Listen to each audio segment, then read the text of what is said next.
ഇന്ന് ഞങ്ങളെല്ലാവരും കൂടെ ഒരു ചോറൂണിന് പോവുകയാണ് കേട്ടോ. കുറേ നാളായിട്ടോ ഇങ്ങനൊരു യാത്രയൊക്കെ പോയിട്ട്, എല്ലാവരും കൂടെ ഉള്ളൊരു ബസ്സിലുള്ളൊരു യാത്രയൊക്കെ. ശ്രീകൃഷ്ണപുരത്തേക്കാണ് പോകുന്നത്. ശരണ്യയുടെ മോളുടെ ചോറൂണിനാണ് കേട്ടോ ഞങ്ങൾ പോകുന്നത്. അവിടം വരെ എല്ലാവരും വർത്തമാനം പറഞ്ഞിട്ടുണ്ടായിരുന്നു. ഇടയ്ക്ക് ചിലവർ ഉറങ്ങിപ്പോകുന്നുണ്ട്, എന്നാലും കൂടുതൽ പേരും വർത്തമാനത്തിൽ തന്നെയായിരുന്നു. നല്ല രസമായിരുന്നു കേട്ടോ, ഒട്ടും ബോറടിച്ചില്ല.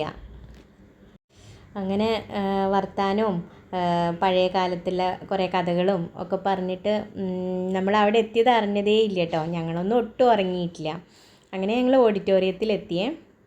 ഓഡിറ്റോറിയം നല്ല അടിപൊളി ഓഡിറ്റോറിയമാണ്. അങ്ങനെ വേഗം തന്നെ ഫ്രഷായി ഫുഡൊക്കെ കഴിച്ചു കേട്ടോ. ഇഡ്ഡലി, സാമ്പാർ, ദോശപ്പൊടിയൊക്കെ ഉണ്ടായിരുന്നു. അപ്പോഴേക്കും അവിടെ കുഞ്ഞുവാവയുടെ ചോറൂണിനുള്ള ക്രിയയ്ക്കുള്ള കാര്യങ്ങളൊക്കെ ഒരുങ്ങി തുടങ്ങിയിട്ടുണ്ടായിരുന്നേ. ഓഡിറ്റോറിയത്തിൻ്റെ തൊട്ടടുത്ത് തന്നെ ഒരു കുഞ്ഞ് അമ്പലം ഉണ്ടായിരുന്നു. ഈ ഓഡിറ്റോറിയത്തിന് ചുറ്റും നിറച്ച് ചെടികളാണ്. തെങ്ങും മാവ് അങ്ങനെ പല പല ചെടികളുണ്ടായിരുന്നു.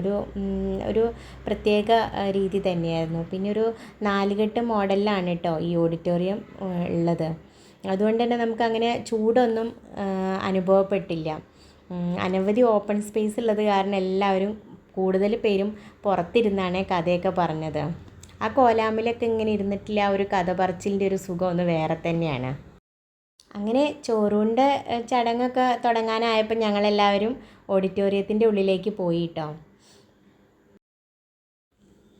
അങ്ങനെ ഓഡിറ്റോറിയത്തിൻ്റെ ഇൻറ്റീരിയറൊക്കെ നല്ല രസമുണ്ട്. അതാണ് കേട്ടോ ഞാൻ ഓരോ ഓഡിറ്റോറിയത്തിൻ്റെ ഓരോ ഭാഗങ്ങളൊക്കെ കാണിക്കാൻ കാരണം. നല്ലൊരു ഭംഗിയുണ്ട്. എന്തോ ഒരു കാര്യമായിട്ടുള്ള ചർച്ച ഇവിടെ നടക്കുന്നുണ്ട്, എന്താണെന്ന് മാത്രം മനസ്സിലാവുന്നില്ല. എന്തായാലും നല്ല രസമായിട്ടാണ് എല്ലാവരും കൂടെ വർത്തമാനം പറഞ്ഞിരിക്കുന്നത്.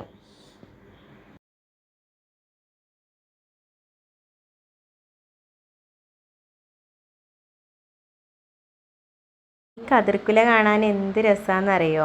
ഇതിൻ്റെ ഒരു ഐശ്വര്യം ഒന്ന് വേറെ തന്നെയാണ് കേട്ടോ. അങ്ങനെ ചടങ്ങൊക്കെ കഴിഞ്ഞപ്പോൾ ഞങ്ങളെല്ലാവരും കൂടെ കുഞ്ഞുവാവയ്ക്ക് ഗിഫ്റ്റൊക്കെ കൊടുക്കാനും ഗ്രൂപ്പ് ഫോട്ടോ എടുക്കാനൊക്കെ വേണ്ടിയിട്ട് പോയി.